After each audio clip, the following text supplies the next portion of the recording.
Рахмат Мадмаров, Адахан Кимшамашты.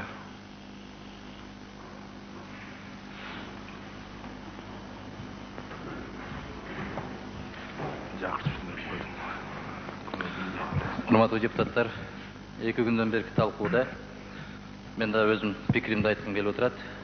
Биринчиден, процедура одоно түрдө бузулуу менен каралып атат бул мыйзам. Регламент ачып карасаңыздар, 123 статьянын 6 пунктунда президент бул процедураны кармаган жок. Мен муну эми жалпы кор менен кетип баратканда кете берет, тарых үчүн гана айтып койгум келип атат. Экинчи маселеси, президент ушул жерде президенттин өкүлү катарында деп, юридикалык бөлүмүнүн башчысы катарында деп, бюджеттен канча акча кетет дегенге жооп бере алган жок. Бул омбудсмен болгондон кийин кайда отурат? Аппараты канча болот? Кайсы имаратта отурат? Жак үйдө отурабы? Же Центризбиркомдун маңдайындабы? Же госсекретарь менен руководитель администрациянын экөөнүн ортосунда отурабы? Кайсы жерде отурат? Место расположениясы кайсы жерде болот?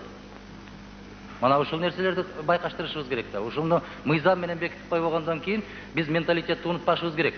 Европа өлкөлөрүндө омбудсмен бар экен, ал моундай иштер менен алек болот экен деп кыргыздар таң калганым ушунда болуп атат да. Эмне деген дагы жоопкерчиликти алып койдук эле. Эмне деген милдеттенмелерибиз бар. Эми ушул эл менен бийликтин ортосундагы жүргөн ортомчу, мыйзамы жок эле Турсунбай Бакир уулу, Турсунбек Акунов, Дырылдаевдер ушул иштерди аткарып жүрүштү. Эч кандай мыйзамы жок аткарып жүрүштү. Бул кишилерди урду соктук алып жүрдү убагында. Эми ушундай киши керек экен дегенде, мына мамлекеттик катчыда отурат бул жерде. Аппараттын жетекчиси, администрациянын жетекчиси отурат. Ушунчалык маанилүү мыйзам ушул.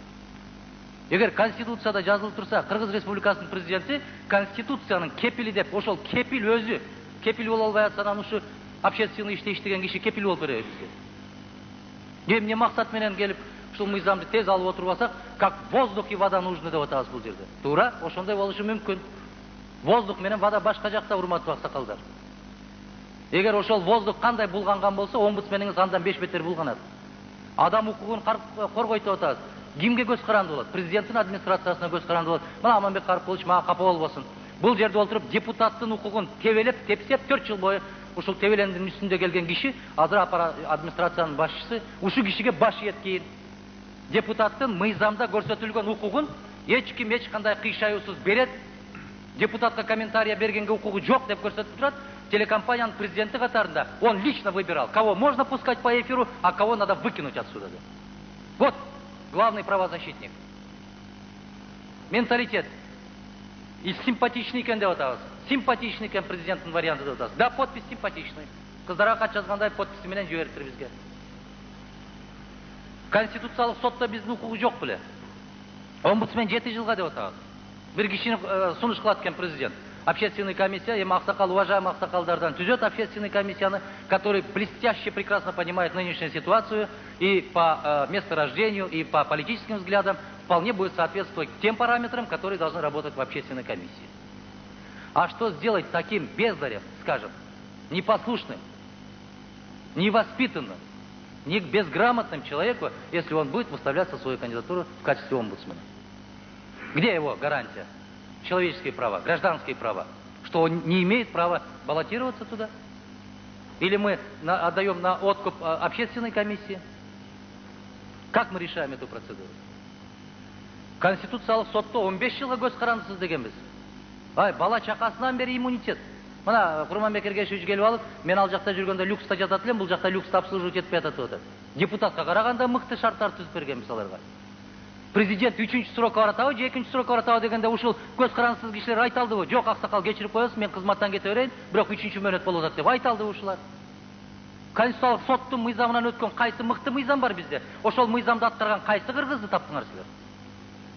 Кеп ушунда болуш керек да, симпатичный деп эле отура бербестен бул жерде. Да, түшүнүп турам. Урду сокту менен кетет бул мыйзам.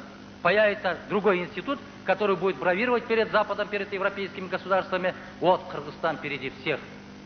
Пошли, мы побежали. В Узбекистане 4 жылдан бери омбудсмен бар, а там главный омбудсмен это Ислам Каримов.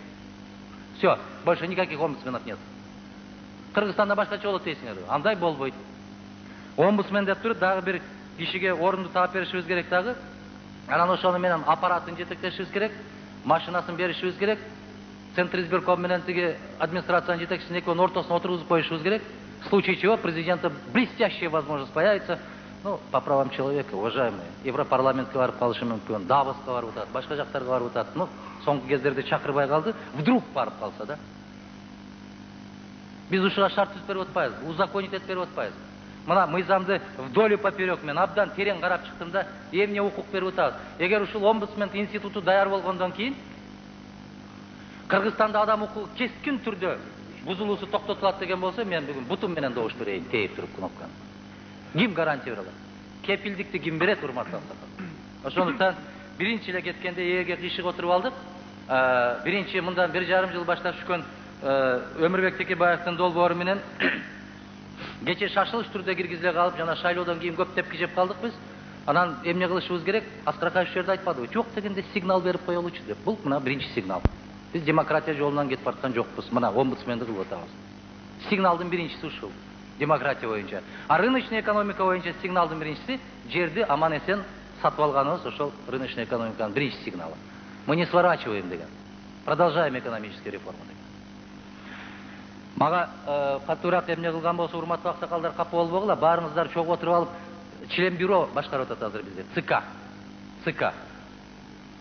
ЦКда Абсамат Масалиевичтен башкасынын баары азыр ошол жерде иштеп атат. Баары чогуу отуруп алып, чай ичип отуруп, компартияны согулашып атат отуруп алып. Ким, кайсы жаңы поколение, жаңы муундан ким келди ошол жерге? Мына кечеки ичкен кудукка түкүрүшүп атабы? Эртең заман өзгөрүп кеткен болсо, кокустан өзгөрүп кеткен болсо, омбудсмен биринчи кезекте позициясы бекем турган болуш керек. Атсаң атып жибер, бирок менин пикирим ушундай деген. А кече слава во имя, во славу деп жүргөн кишилер бүгүн главный демократтар, который будет защищать интересы граждан и права граждан. Телевидениени бир-бирден чакырып алып туруп, тигини чакырбайсың, муну чыгарбайсың деп жүргөн киши бүгүн мамлекеттик идеологияны баштап аткан мамлекеттик катчыбыз. Биз кайда баратабыз? Жаман көрсөңөр көргүлө, бирок бул нерсе эбегейсиз, чексиз, безразмерно, как резина, не будет продолжаться. Кто-то выйдет, не сегодня, так завтра выйдет, скажет вам прямо в лицо. 10 жыл, 15 жыл башта, Кудайга шүгүр, кыргыз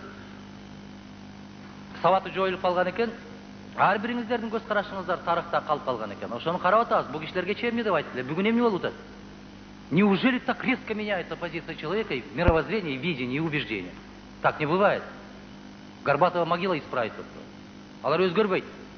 Бул закондордун статьяларын алтын тамга менен жазганда дагы бул кишилер өзгөрбөйт.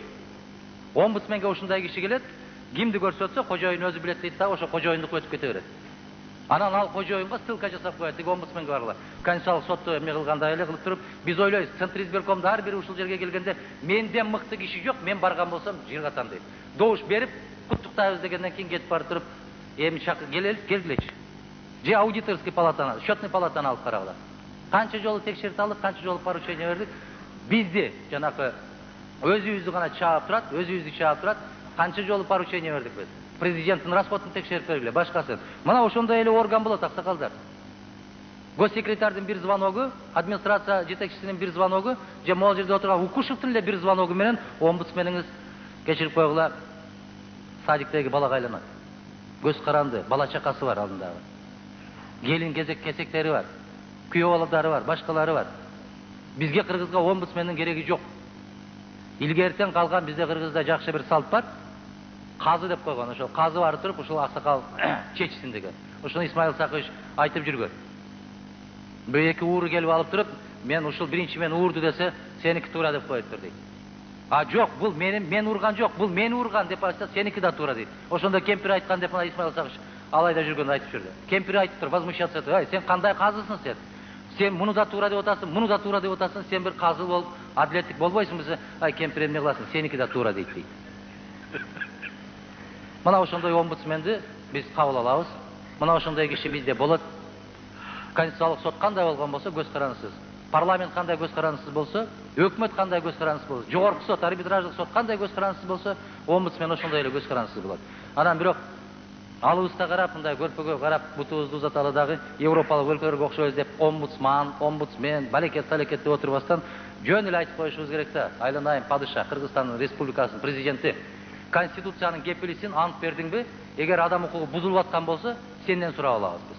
Башка ортомчунун бизге кереги жок деген позицияны билдиришибиз керек. Рахмат.